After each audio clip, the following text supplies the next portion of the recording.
Om Swastiastu. Perkenalkan, nama saya Nimari Duta Surinadi, nomor absen 27. Saya dari kelas 10 IPA 5. Di sini saya akan menjelaskan materi tentang permintaan, penawaran, pasar, dan harga. Yang pertama yaitu permintaan. Permintaan adalah jumlah barang yang ingin dibeli oleh masyarakat dengan berbagai tingkat harga tertentu. Faktor-faktor yang mempengaruhi permintaan antara lain: yang pertama, harga barang; yang kedua, pendapat masyarakat; yang ketiga, selera masyarakat; yang keempat, kualitas barang; yang kelima, harga barang lain; yang keenam, jumlah produk; dan yang ketujuh, ramalan masa depan. Selanjutnya, ada pula macam-macam permintaan. Yang pertama, permintaan menurut daya beli konsumen, dibagi menjadi dua. Yang pertama adalah permintaan efektif, yaitu permintaan yang didukung dengan kemampuan daya beli.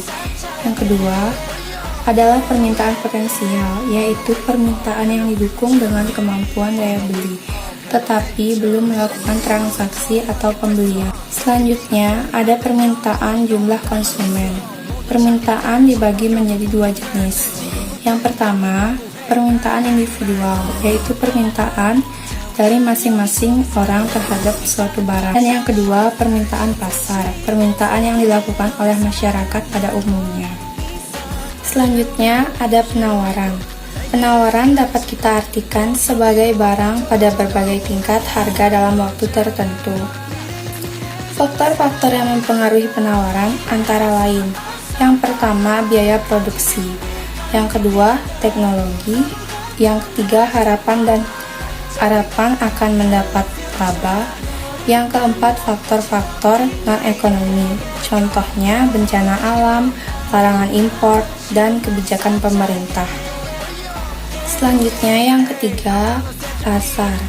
Pasar dapat diartikan sebagai sarana bertemunya penjual dan pembeli, baik secara langsung maupun tidak langsung, untuk melakukan jual beli. Selanjutnya yaitu macam-macam pasar.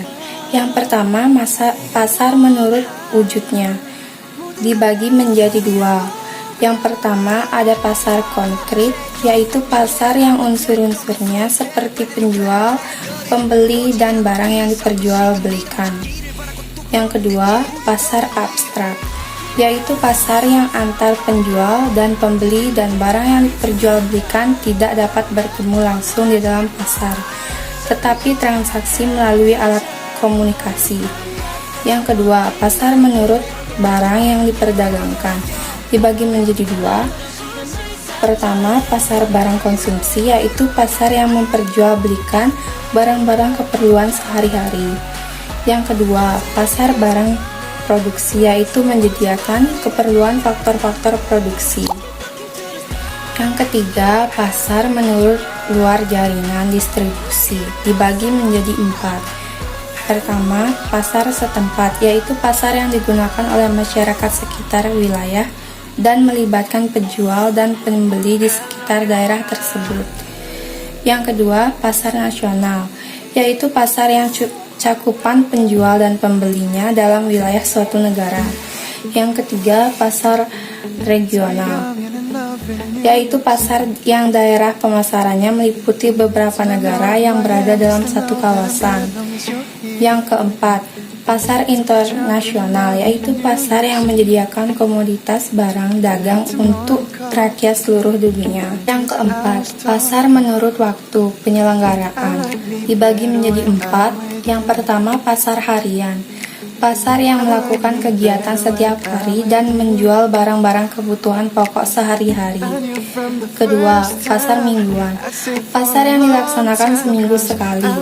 Yang ketiga, pasar bulanan, pasar yang kegiatannya sebulan sekali. Yang keempat, pasar tahunan, pasar yang diadakan setahun sekali. Yang kelima, pasar menurut organisasi strukturnya, dibagi menjadi dua. Yang pertama, pasar persaingan sempurna. Yang kedua, pasar persaingan tidak sempurna. Selanjutnya yang terakhir yaitu harga. Harga adalah nilai tukar suatu barang yang dinyatakan dengan uang. Dalam ilmu ekonomi, yang dimaksud harga pasar adalah Harga yang diminta sama dengan jumlah barang yang ditawarkan.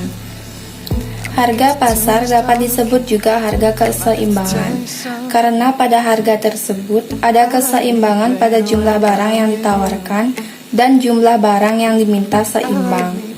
Sekian dari saya, terima kasih. Om Santi Santi Santi Om.